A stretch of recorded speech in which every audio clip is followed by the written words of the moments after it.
नमस्कार दोस्तों, जैसा कि हम सब जानते हैं कि इंडियन एयरफोर्स का एक एयरक्राफ्ट क्रैश हुआ है असम के जोरहाट जिले में, जिसमें करीबन 5 भारतीय सैनिक शहीद हो चुके हैं, जो हम सब के लिए एक बहुत ही दुखद भरी न्यूज़ है। लेकिन आज हम डिस्कस करने ये जा रहे हैं दोस्तों कि ये जो एयरक्राफ्ट कैरियर क्रैश हुआ है, इसका नाम है AN-32 और सबसे खास बात दोस्तों, ये पहली बार क्रैश नहीं हुआ है। इसने आज तक 18 बार ये क्रैश हो चुका है और इसमें ना जाने कितने लोगों की मृत्यु हो चुकी है। करीबन 1885 के आसपास से इसकी ये प्रक्रिया चल रही है क्रैश होने की। लेकिन यहीं से एक क्वेश्चन और उठता है दोस्तों, हम उसे भी डिस्कस करेंगे कि भारत इस एयरक्राफ्ट पर इतना ज़्यादा निर्भर क्यों है? यही हम लोगों के लिए बहुत ही ज़्यादा चिंता का विषय है और इसे डिस्कस करना बहुत ज़्यादा ज़रूरी हो जाता है कि भारत इस पर इतना ज़्यादा निर्भर क्यों है? एंड इसके साथ हम ये भी समझेंगे दोस्तों कि ये जो एयरक्राफ्ट है, क्या इसके अलावा भारत के पास और भी ऐसे आर्मी ट्रांसपोर्ट, एयरफोर्स ट्रांसपोर्ट के क्या और भी एयरक्राफ्ट हैं क्या? और इंडिया आगे चलकर क्या बहुत जल्दी इनसे पीछा छुड़ा पाएगा जो इतने ज़्यादा ये क्रैश हो रहे हैं? तो हर चीज़ को डिटेल में हम समझेंगे। सबसे पहले हम मैप को देख लेते हैं, क्योंकि मैप के थ्रू मैं आपको एक वाइल्ड लाइफ सेंचुरी के बारे में भी बताने वाला हूँ। तो चलिए शुरू करते हैं। दोस्तों सबसे पहले ये ध्यान रखो, ये है भारत का नॉर्थ ईस्ट, मतलब कि पूरा अरुणाचल प्रदेश इसमें है, असम है, आप समझ पा रहे हो, मेघालय, सारे राज्य हैं, मणिपुर, नागालैंड, मिजोरम, सारे राज्य हैं। उसके यहाँ पर आप देखोगे ये है असम राज्य और ये आ रही है ब्रह्मपुत्रा। तो यहाँ पर आपको ये एक जो जिला दिख रहा है दोस्तों, इस जिले का नाम है जोरहाट। और सबसे खास बात, इसी जिले में एक वाइल्ड लाइफ सेंचुरी है जिसका नाम है Hollongapar wildlife sanctuary, Hollongapar गिवन वाइल्ड लाइफ सेंचुरी।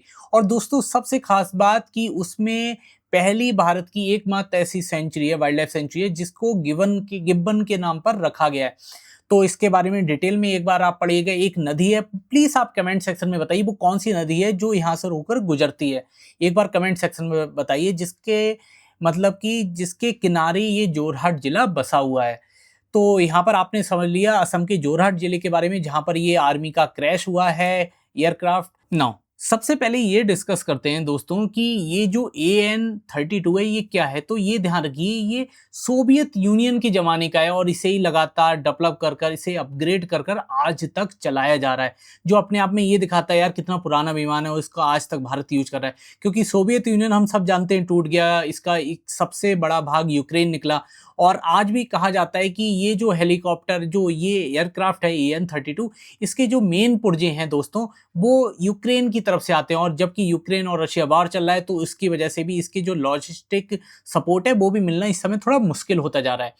इसके बारे में एक चीज़ और ध्यान रखिए दोस्तों, ये एक मध्यम श्रेणी का एक एयरक्राफ्ट है, ये ध्यान रखो। और खासकर इसमें 2 इंजन होते हैं, ये भी ध्यान रखना। इस कारण एक तरीके से बोलें तो इसको स्पेशली भारत की इंडियन एयरफोर्स के लिए डिज़ाइन किया गया था। और क्यों डिज़ाइन किया गया था इसके बारे में मैं आपको बताऊंगा। क्योंकि भारत की जो पूरी भूगोलीय स्थिति है, वहाँ पर आप सब जानते हो कि वहाँ पर रेगिस्तान भी है, वहाँ पर सियाचिन ग्लेशियर जैसे इतने ठंडे बर्फीले स्थान है कि वहाँ पर नॉर्मल एयरक्राफ्ट तो पहुँच ही नहीं सकते। एंड इसके अलावा नॉर्थ ईस्ट राज्यों की स्थिति तो हम सब लोग जानते हैं कि वहाँ पर कितनी डिफ़िकल्ट, वहाँ की जलवायु है, भौगोलिक स्थिति है कि वहाँ पर कितना मुश्किल होता है।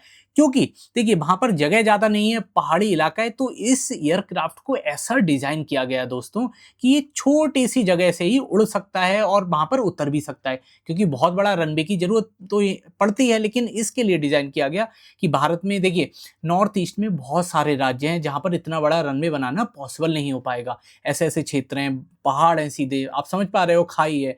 तो इसे छोटे रनवे के लिए डिज़ाइन किया गया, इसलिए इंडियन एयरफोर्स इसका बहुत दबा कर यूज़ करती है। और उसी के कारण जब बहुत ज़्यादा यूज़ होगा तो उसमें कुछ क्रैश भी निकल कर सामने आ सकते हैं। और उसी का सबसे बड़ा खामियाजा हमने देखा है कि 5 जवान उसी में शहीद हो गए हैं। एंड इसके साथ में दोस्तों मैं आपके लिए एक चीज़ और बता दूं कि ये जो AN-32 है, ये AN-26 को अपग्रेड कर कर इसका निर्माण किया गया। सबसे ज़्यादा ये आप ध्यान रखिए। और इसको हाई माउंटेन एरिया के लिए स्पेशल डिज़ाइन किया गया, खासकर सियाचिन या फिर नॉर्थ ईस्ट राज्यों के लिए, कि वहाँ पर भारतीय जो इंडियन एयरफोर्स है, वहाँ पर जो इंडियन आर्मी है, वो बहुत अच्छे से डील कर सके विपरीत टाइम में। क्योंकि हम सब जानते हैं ब्रह्मपुत्रा में कितनी बुरी बाढ़ आती है कि वहाँ पर सब कुछ ही डूब जाता है। और इसी के कारण दोस्तों इंडियन एयरफोर्स ने करीबन 40 सालों से इस एयरक्राफ्ट का यूज कर रही है। इसी से पता चलता है ये कितना विश्वसनीय है। लेकिन उसके साथ साथ हमें ये भी ध्यान रखना पड़ेगा कि इसमें अभी तक कहा जा रहा है दोस्तों, मीडिया आउटलेट्स की रिपोर्ट के अनुसार करीबन 18 इसके क्रैश सामने निकल कर आए हैं, जिसमें से एक ही वाला 2026 का क्रैश भी है। इससे पहले 2019 में भी हुआ है, बहुत बार हुआ है, कोई एक बार नहीं। और करीबन 10 लोग कभी मारे गए हैं, कभी 18 लोग, कभी 17 लोग। तो बहुत ही ज़्यादा इससे जुड़ी बहुत सारे मतलब डिस्प्यूट भी हैं, बहुत ज़्यादा इश्यूज भी सामने निकल कर आए हैं। एंड यहीं से एक सवाल हम सबके मन में आता है दोस्तों, क्यों भारतीय इंडियन एयरफोर्स इस पर इतना ज़्यादा निर्भर है? भारत इस पर इतना ज़्यादा निर्भर क्यों है? तो आइए अब उसे डिस्कस करते हैं। अच्छा, हम सब जानते हैं कि भारत की जो भौगोलिक स्थिति है, जो भारत की जियोग्राफी है दोस्तों, वो कितनी ज़्यादा डिफ़िकल्ट है।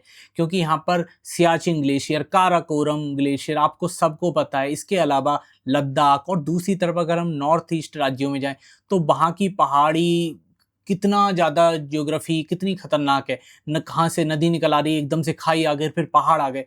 मतलब बहुत ही खतरनाक एक तरीके की जियोग्राफी है।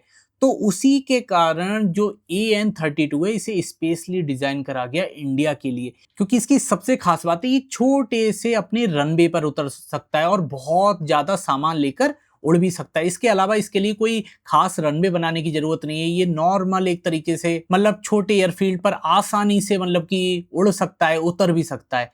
एंड इसके साथ में भारत में जो आप सबको पता ही होगा कि आपको लद्दाख हो गया, चाहे आपका ये नॉर्थ ईस्ट के राज्य हो गए, यहाँ की जो सड़कें हैं नॉर्मल या हाईवेज वगैरह हैं, ये नॉर्मल समय के लिए तो ठीक है। लेकिन जैसे ही विपरीत मौसम आता है, खासकर आ गया बाढ़ का मौसम आ गया, आप सब समझ रहे हो, सावन भादौ आषाढ़ वगैरह के मौसम आ गए, तो यहाँ पर नदियां उफन के उफान पर चलती हैं। कितनी कितनी मतलब छोटी छोटी नदी भी इतनी हाई लेवल पर बहती हैं कि उनमें हाथी तो ऐसे बॉल की तरह बह जाते हैं दोस्तों, आप सबको पता है।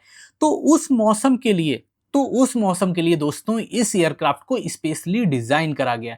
एंड इसके अलावा इसकी सबसे खासियत बात यह भी थी दोस्तों, इसकी जो लॉजिस्टिक कॉस्ट थी वो अन्य एयरक्राफ्ट के मुकाबले, जो और भी एयरक्राफ्ट यूज होते हैं, मैं आपको बताऊंगा, उसके मुकाबले इसकी मतलब लॉजिस्टिक कॉस्ट बहुत कम है, इसको ऑपरेशनल कॉस्ट बहुत कम है। बहुत आसानी से और बहुत ही मतलब एक रेगुलरली बेस पर इसका बहुत आसानी से यूज किया जा सकता है। आप समझ पा रहे हो? वैसे देखो, यहाँ पर बात करते करते मेरे मन में एक सवाल और आया, क्यों ऐसा भी तो हो सकता है कि भारत ने पश्चिमी देशों से मतलब विमान क्यों नहीं खरीदे, सोवियत यूनियन से ही क्यों खरीदा उस वक्त? तो इसका सबसे बड़ा कारण ये बताया जा रहा है दोस्तों कि सोवियत यूनियन के पास ऐसे विमान थे जो पश्चिमी देशों के पास नहीं थे, भारतीय परिस्थितियों से जुड़े हुए, जो भारतीय परिस्थितियों के अनुसार पूरी तरीके से ढल सके। एंड इसके अलावा जो पश्चिमी देश थे वो इतने अच्छे ट्रांसपोर्ट विमान को, एयरक्राफ्ट को बना भी नहीं पा रहे थे उस वक्त। एंड उसके अलावा हम सब जानते हैं फिर तो अमेरिका ने कितनी हाई लेवल पर मतलब ग्रोथ करी है, फ्रांस ने कितनी हाई लेवल पर ग्रोथ करी है, एंड इंडिया ने इनसे बहुत सारे आर्मी, आपको सब पता होगा, अपाचे खरीदा है अमेरिका से, बोइंग कंपनी का।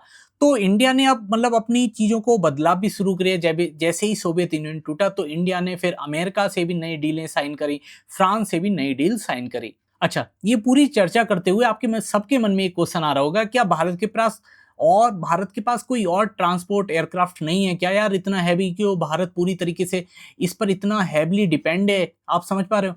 तो भाई साहब, भारत के पास और भी हैं, जिसमें एक नाम बहुत ही सामने आता है सबसे ज्यादा, C-17 globe master aircraft. And इसके अलावा C-130J सुपर हरक्यूलियस का भी नाम निकल कर आता है। वो भी स्पेशली डिजाइन करे गए हैं खास मिशनों के लिए, डिफिकल्ट मिशन के लिए। एंड इसके अलावा भारत इस समय काम कर रहा है C-295 एयरक्राफ्ट पर, जो आगे चलकर कहा जा रहा है AN-32 की फ्यूचर में मतलब उसकी जगह ले सकता है, जो लगातार क्रैश के लिए भी जाना जा रहा है। अब आपके मन में एक क्वेश्चन और भी आ सकता है, यार भारत इसको रिटायर इतनी जल्दी क्यों नहीं कर सकता? और भी तो भारत के पास है, ग्लोब मास्टर है, सुपर हरक्यूलियस है। तो बहुत ध्यान से समझो, भारत के पास इस समय AN-32 है ना दोस्तों एयरक्राफ्ट, वो उनकी संख्या करीबन 100 से अधिक बताई जाती है।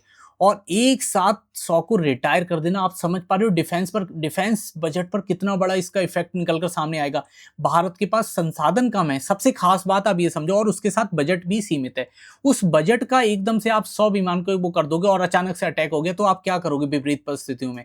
बहुत ही मुश्किल हो जाएगा इंडिया के लिए। तो लॉजिस्टिक कॉस्ट को बनाए रखने के लिए इंडिया इसके साथ में C-295 एयरक्राफ्ट को लगातार डेवलप कर रहा है, जो आगे चलकर AN-32 की जगह लेगा बेसिकली। तो आपको क्या लगता है, प्लीज आप कमेंट सेक्शन में बताओ कि भारत को ये एक साथ रिटायर कर देने चाहिए या इसको लेकर बहुत जल्दी कुछ को रिटायर कर देना चाहिए एंड कुछ को रिटायर नहीं करना चाहिए। आपको क्या लगता है, प्लीज आप कमेंट सेक्शन में बताओ। एंड इसी के साथ में वीडियो पसंद आता है तो लाइक कीजिए, चैनल को सब्सक्राइब कीजिए। मिलेंगे नेक्स्ट वीडियो में न्यू अपडेट के साथ, तब तक के लिए नमस्कार।